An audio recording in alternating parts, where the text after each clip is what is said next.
ओम नमो भगवते वासुदेवाय। आपका भक्ति कथा चैनल पर स्वागत है। आज से आप इस भक्ति कथा चैनल पर कार्तिक मास महात्म्य की कथा का श्रवण करेंगे। साथ ही इस वीडियो में आप सुनेंगे श्रीमद् भागवत महापुराण की कथा। अगर आप कथा सुनने के पश्चात ब्राह्मण दक्षिणा, अन्नदान, द्रव्यदान, वस्त्रदान इत्यादि देना चाहते हैं तो स्क्रीन पर दिए गए गूगल पे पर भेज सकते हैं।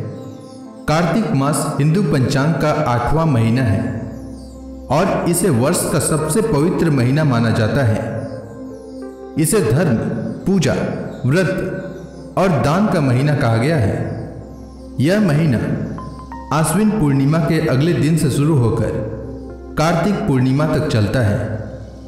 कार्तिक मास का महत्व पुराणों में भी वर्णित है। भगवान विष्णु और माता लक्ष्मी की पूजा कार्तिक महीने में प्रतिदिन करनी चाहिए। इस महीने में स्नान, दान, दीपदान और व्रत करने से जन्म जन्मांतर के पाप नष्ट होते हैं। गंगा स्नान या तीर्थ स्नान का विशेष फल बताया गया है। तुलसी पूजा और शालिग्राम पूजन का भी इस महीने में विशेष महत्व है। यह महीना सत्य, संयम और भक्ति का प्रतीक माना गया है। कार्तिक महीने में प्रतिदिन प्रातः ब्रह्म मुहूर्त में स्नान करना चाहिए। कार्तिक महीने में प्रतिदिन तुलसी माता को जल चढ़ाना चाहिए और दीप जलाना चाहिए। कार्तिक महीने में प्रतिदिन ओम नमो नारायणाय या ओम नमो भगवते वासुदेवाय मंत्र का कम से कम 11 बार जप करना चाहिए। कार्तिक महीने में अन्न, वस्त्र और धन दान करने से पुण्य प्राप्त होता है। रात्रि में भगवान विष्णु के भजन कीर्तन करना इस महीने में उत्तम माना गया है। कार्तिक महीने में झूठ, छल और क्रोध नहीं करना चाहिए। इस महीने में मांस मदिरा का सेवन वर्जित है।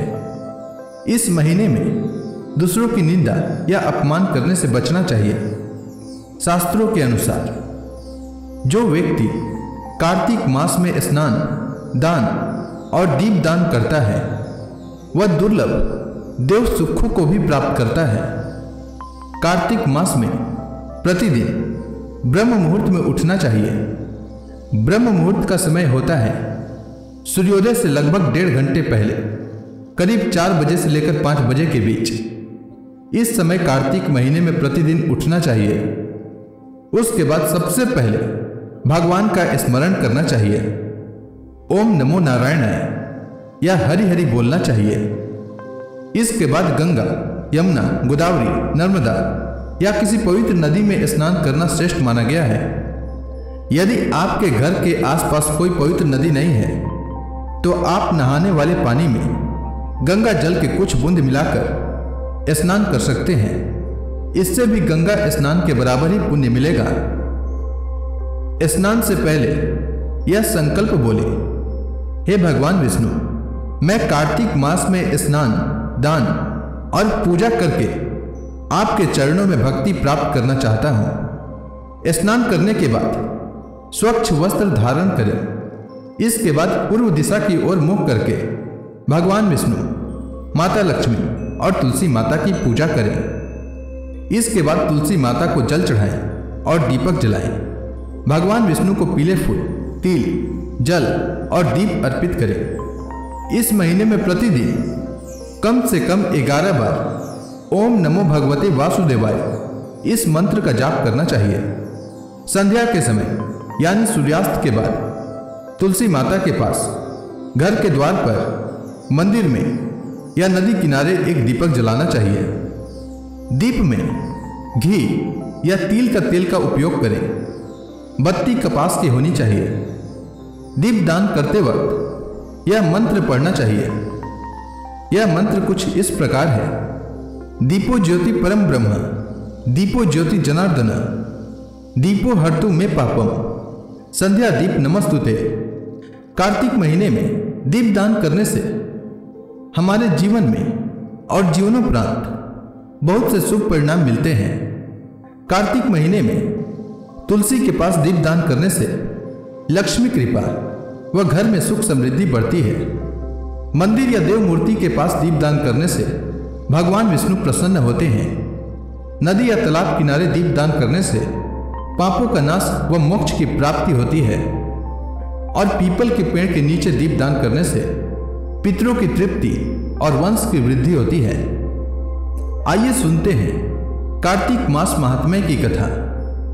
शांताकारं भुजंगशयनं पद्मनाभं सुरेशं विश्वाधारं गगन सदृशं मेघवर्णं शुभांगं लक्ष्मीकांतं कमलनयनं योगिभिर्ध्यानगम्यं वंदे विष्णु भवभयहरं सर्वलोकैकनाथं।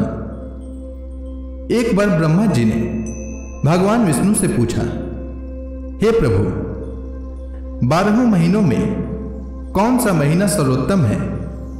किस माह में मनुष्य के द्वारा किया गया पुण्य कर्म अनंत गुना बढ़ जाता है? भगवान विष्णु मुस्कुराकर बोले, हे ब्रह्मदेव, सुनो, तुमसे मैं गुप्त रहस्य कहता हूं। सब महीनों में कार्तिक मास श्रेष्ठ है। यह मास मुझे अत्यंत प्रिय है। जो व्यक्ति इस माह में स्नान, दीपदान, व्रत और दान करता है वह पापों से मुक्त होकर मेरे धाम को प्राप्त होता है।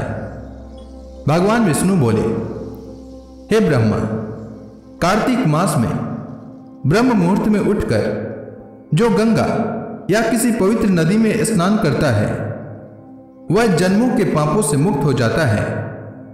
चाहे उसने अनजाने में कितने भी अपराध किए हों, कार्तिक स्नान उसका नाश कर देता है। ब्रह्मा जी ने पूछा, यदि कोई व्यक्ति गंगा नहीं जा सकता तो क्या वह पुण्य प्राप्त नहीं करेगा? तब भगवान विष्णु बोले, नहीं ब्रह्मा, यदि कोई गंगा तट पर न जा सके तो वह घर में गंगा जल मिलाकर स्नान करे, तुलसी को प्रणाम करे और दीपक जलाए, उससे भी वही फल प्राप्त हो जाएगा। भगवान विष्णु ने आगे कहा, हे ब्रह्मा, जो व्यक्ति कार्तिक मास की अमावस्या से लेकर पूर्णिमा तक प्रतिदिन दीप जलाता है, चाहे एक दीप ही क्यों ना हो, उसके घर में लक्ष्मी सदा वास करती है। उसके कुल में कभी दरिद्रता नहीं आती है। जो व्यक्ति तुलसी के पास दीप जलाता है उसे भगवान विष्णु के लोक की प्राप्ति होती है। और जो मंदिर या नदी तट पर दीपक जलाता है वह अनंत पापों से मुक्त होकर मोक्ष को प्राप्त करता है। भगवान बोले, तुलसी मेरी प्रिया है। जो कार्तिक मास में तुलसी की सेवा, पूजन और विवाह करता है उसे 100 यज्ञ के समान फल की प्राप्ति होती है। तुलसी विवाह के बिना कोई शुभ कार्य पूर्ण नहीं होता। कार्तिक पूर्णिमा के दिन जो स्नान, दान और दीपदान करता है वह 100 तीर्थों का फल एक साथ प्राप्त करता है।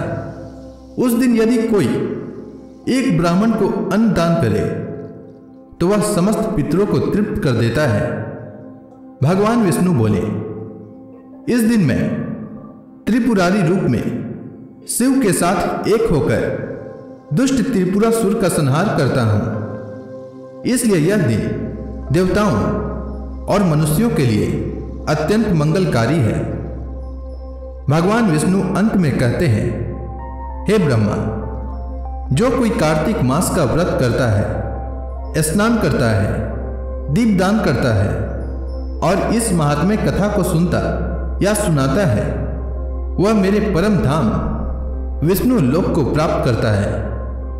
उसके वंश में कभी दरिद्रता, रोग या दुख नहीं आता। वह जन्म मरण के बंधन से मुक्त हो जाता है। एक बार की बात है, नारद जी ब्रह्मा जी से कार्तिक मास के विषय में पूछने के लिए ब्रह्मा जी के पास गए। तब ब्रह्मा जी ने नारद जी को कार्तिक माह के विषय में बताते हुए कहा कि कार्तिक माह भगवान विष्णु जी को सदैव ही प्रिय है। इस मास में भगवान विष्णु जी का ध्यान करते हुए कोई भी पुण्य कार्य किया जाए तो उसका फल अवश्य मिलता है।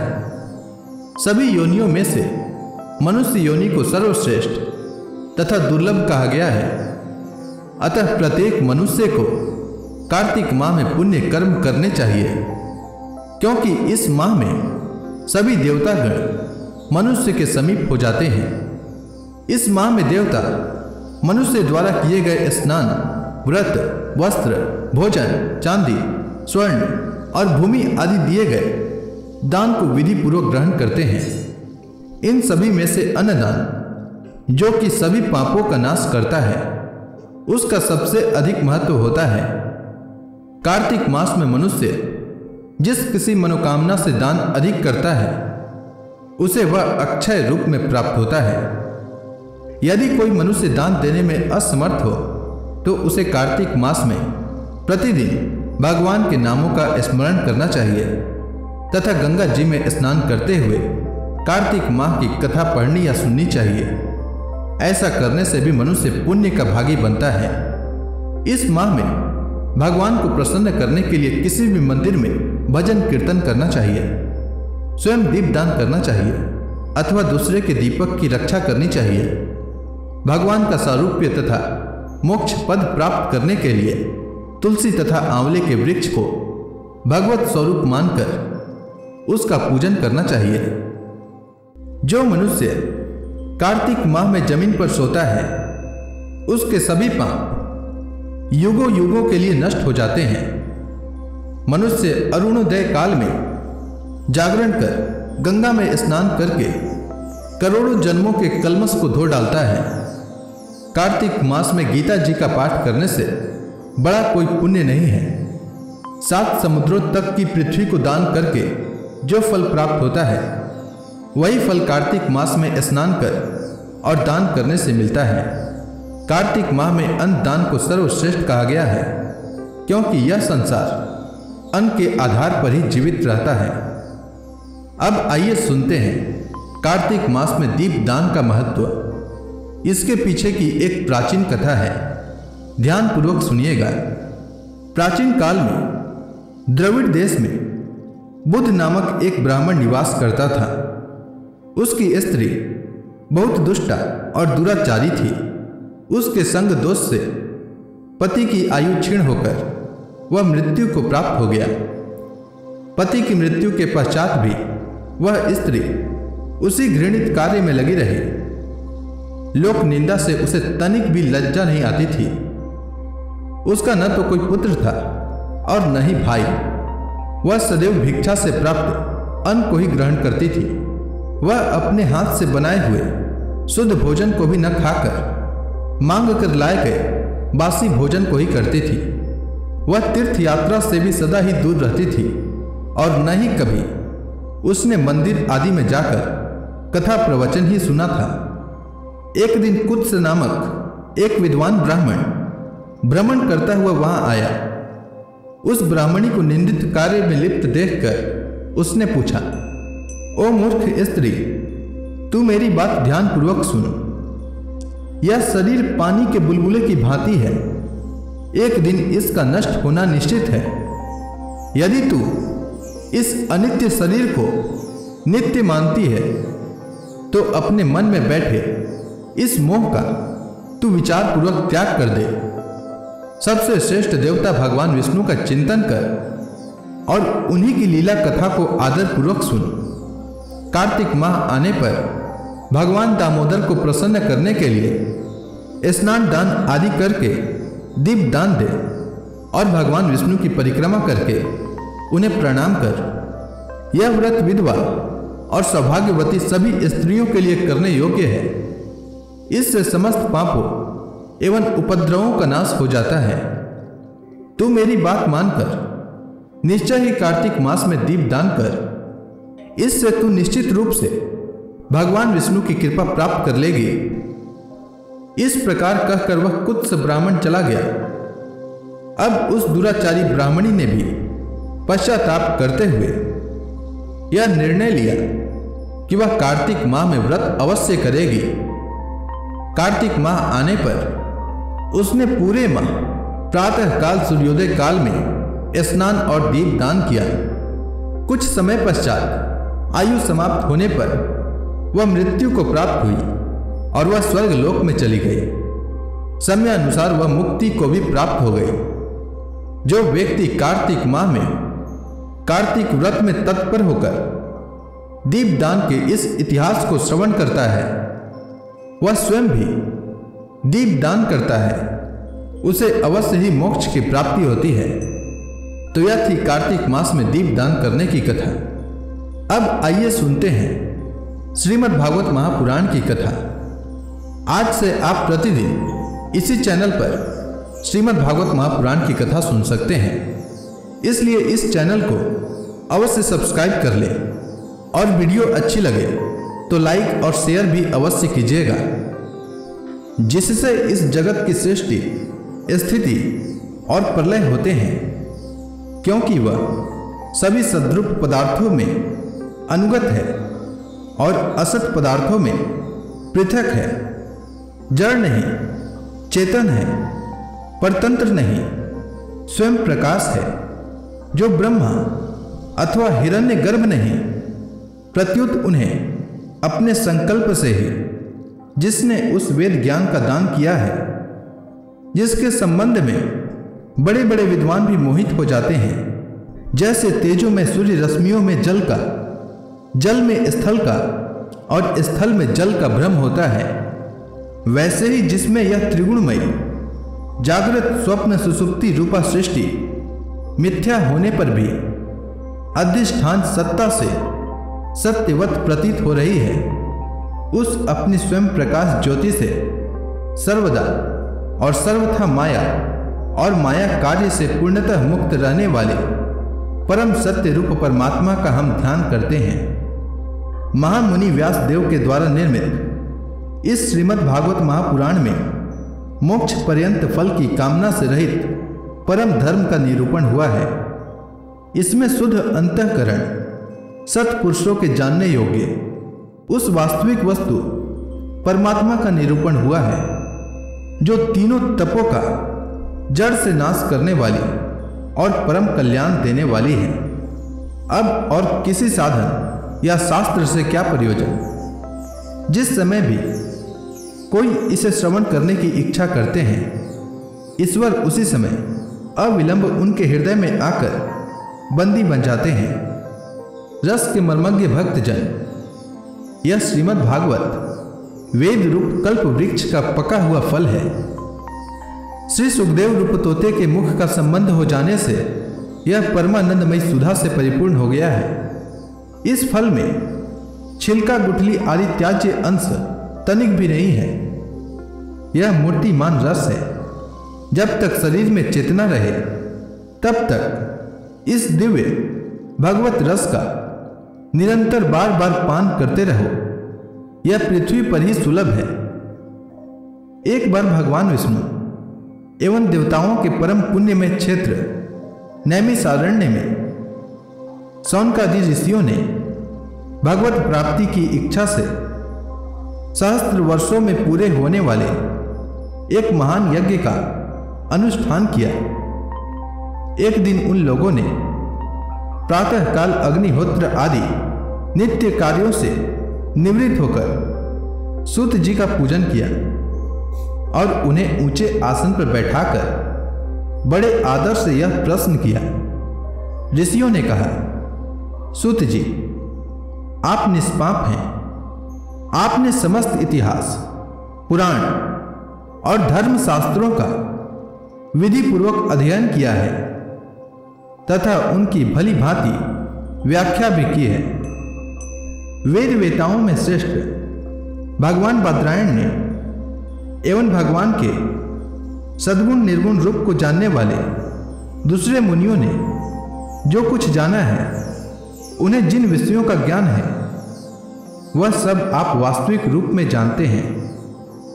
आपका हृदय बड़ा ही सरल और शुद्ध है। इसी से आप उनकी कृपा और अनुग्रह के पात्र हुए हैं। गुरुजन अपने प्रेमी शिष्यों को गुप्त से गुप्त बात भी बता दिया करते हैं। आयुष्मान, आप कृपा करके यह बतलाइए कि उन सब शास्त्रों, पुराणों और गुरुजनों के उपदेशों में कलयुगी जीवों के परम कल्याण का सहज साधन आपने क्या निश्चय किया है? आप संत समाज के भूषण हैं। इस कलयुग में प्रायः लोगों की आयु कम हो गई है। साधन करने में लोगों की रुचि और प्रवृत्ति भी नहीं है। लोग आलसी हो गए हैं। उनका भाग्य तो मंद है ही, समझ भी थोड़ी है। इसके साथ ही वे नाना प्रकार की विघ्न बाधाओं से घिरे हुए भी रहते हैं। शास्त्र भी बहुत से हैं, परंतु उनमें एक निश्चित साधन का नहीं, अनेक प्रकार के कर्मों का वर्णन है। साथ ही वे इतने बड़े हैं कि उनका एक अंश सुनना भी कठिन है। आप परोपकारी हैं। अपनी बुद्धि से उनका सार निकालकर प्राणियों के परम कल्याण के लिए हम श्रद्धालुओं को सुनाइए, जिससे हमारे अंतःकरण की शुद्धि प्राप्त हो। प्यारे सूत जी, आपका कल्याण हो। आप तो जानते ही हैं कि यदुवंशियों के रक्षक भक्त वत्सल भगवान श्री कृष्ण वासुदेव की धर्म पत्नी देवकी के गर्भ से क्या करने की इच्छा से अवतीर्ण हुए थे। हम उसे सुनना चाहते हैं। आप कृपा करके हमारे लिए उसका वर्णन कीजिए, क्योंकि भगवान का अवतार जीवों के परम कल्याण और उनकी भगवत प्रेममयी समृद्धि के लिए ही होता है। यह जीव जन्म मृत्यु के घोर चक्र में पड़ा हुआ है। इस स्थिति में भी यदि वह कभी भगवान के मंगलमय नाम का उच्चारण कर ले तो उसी क्षण उससे मुक्त हो जाए, क्योंकि स्वयं भय भी भगवान से डरता है। सूत जी, परम विरक्त और परम शांत मुनि जन भगवान के श्री चरणों की शरण में ही रहते हैं। अतएव उनके स्पर्श मात्र से संसार के जीव तुरंत पवित्र हो जाते हैं। इधर गंगा जी के जल का बहुत दिनों तक सेवन किया जाए तब कहीं पवित्रता प्राप्त होती है। ऐसे पुण्यात्मा भक्त जिनकी लीलाओं का गान करते रहते हैं, उन भगवान का कलिमल हारी पवित्र यश भला आत्मशुद्धि की इच्छा वाला ऐसा कौन मनुष्य होगा जो श्रवण न करे। वे लीला से ही अवतार धारण करते हैं। नारद आदि महात्माओं ने उनके उदार कर्मों का गान किया है। हम श्रद्धालुओं के प्रति आप उनका वर्णन कीजिए। बुद्धिमान सूत जी, सर्वसमर्थ प्रभु अपनी योग माया से स्वच्छंद लीला करते हैं। आप उन श्रीहरि की मंगलमयी अवतार कथाओं का अब वर्णन कीजिए। पुण्य कीर्ति भगवान की लीला सुनने से हमें कभी भी तृप्ति नहीं हो सकती, क्योंकि रसज्ञ श्रोताओं को पद पद पर भगवान की लीलाओं में नए नए रस का अनुभव होता है। भगवान श्री कृष्ण अपने को छिपाए हुए थे। लोगों के सामने ऐसी चेष्टा करते थे मानो कोई मनुष्य हो, परंतु उन्होंने बलराम जी के साथ ऐसी लीलाएं भी की है। ऐसा पराक्रम भी प्रकट किया है जो मनुष्य नहीं कर सकते। कलयुग को आया जानकर इस वैष्णव क्षेत्र में हम दीर्घकालीन सत्र का संकल्प करके बैठे हैं। श्रीहरि की कथा सुनने के लिए हमें अवकाश प्राप्त है। यह कलयुग अंतःकरण की पवित्रता और शक्ति का नाश करने वाला है। इससे पार पाना कठिन है। जैसे समुद्र से पार जाने वालों को कर्णधार मिल जाए, उसी प्रकार इससे पार पाने की इच्छा रखने वाले हम लोगों से ब्रह्मा ने आपको मिलाया है। धर्म रक्षक, ब्राह्मण भक्त योगेश्वर भगवान श्री कृष्ण के अपने धाम में पधार जाने पर धर्म ने अब किसकी शरण ली है, यह बताइए। श्री व्यास जी कहते हैं, सौनक आदि ब्रह्मवादी ऋषियों के यह प्रश्न सुनकर रोमहर्षण के पुत्र उग्र श्रवा को बड़ा ही आनंद हुआ। उन्होंने ऋषियों के इस मंगलमय प्रश्न का अभिनंदन करके कहना आरंभ किया। सूत जी ने कहा, जिस समय श्री सुखदेव जी का यज्ञोपवीत संस्कार भी नहीं हुआ था, उन्हें अकेले ही संन्यास लेने के उद्देश्य से जाते देखकर उनके पिता व्यास जी विरह से कातर होकर पुकारने लगे, बेटा बेटा। उस समय तन्मय होने के कारण श्री सुखदेव जी की ओर से वृक्षों ने उत्तर दिया, ऐसे सबके हृदय में विराजमान श्री सुखदेव मुनि को मैं नमस्कार करता हूं। यह श्रीमद् भागवत अत्यंत गोपनीय रहस्यात्मक पुराण है। यह भगवत स्वरूप का अनुभव कराने वाला और समस्त वेदों का सार है। संसार में फंसे हुए जो लोग इस घोर अज्ञानांधकार से पार जाना चाहते हैं, उनके लिए आध्यात्मिक तत्वों को प्रकाशित कराने वाला यह एक अद्वितीय दीपक है। वास्तव में उन्हीं पर करुणा करके बड़े बड़े मुनियों के आचार्य श्री सुखदेव जी ने इसका वर्णन किया है। मैं उनकी शरण ग्रहण करता हूं। मनुष्यों में सर्वश्रेष्ठ भगवान के अवतार नर नारायण ऋषियों को, सरस्वती देवी को और श्री व्यास देव जी को नमस्कार करके तब संसार और अंतःकरण के समस्त विकारों पर विजय प्राप्त कराने वाले इस श्रीमद् भागवत महापुराण का पाठ करना चाहिए। ऋषियों, आपने संपूर्ण विश्व के कल्याण के लिए यह बहुत सुंदर प्रश्न किया है, क्योंकि यह प्रश्न श्री कृष्ण के संबंध में है और इससे भली भांति आत्मशुद्धि हो जाती है। मनुष्यों के लिए सर्वश्रेष्ठ धर्म वही है जिससे भगवान श्री कृष्ण में भक्ति हो। भक्ति भी ऐसी जिसमें किसी प्रकार की कामना न हो और जो नित्य निरंतर बनी रहे। ऐसी भक्ति से हृदय आनंद स्वरूप परमात्मा की उपलब्धि करके कृत्य कृत्य हो जाता है। भगवान श्री कृष्ण में भक्ति होते ही अनन्य प्रेम से उनमें चित्त जोड़ते ही निष्काम ज्ञान और वैराग्य का आविर्भाव हो जाता है। धर्म का ठीक ठीक अनुष्ठान करने पर भी यदि मनुष्य के हृदय में भगवान की लीला कथाओं के प्रति अनुराग का उदय न हो तो वह निरा श्रम ही श्रम है। धर्म का फल है मोक्ष। उसकी सार्थकता अर्थ प्राप्ति में नहीं है। अर्थ केवल धर्म के लिए है। भोग विलास उसका फल नहीं माना गया है। भोग विलास का फल इंद्रियों को तृप्त करना नहीं है। उसका प्रयोजन है केवल जीवन निर्वाह। जीवन का फल भी तत्व जिज्ञासा है।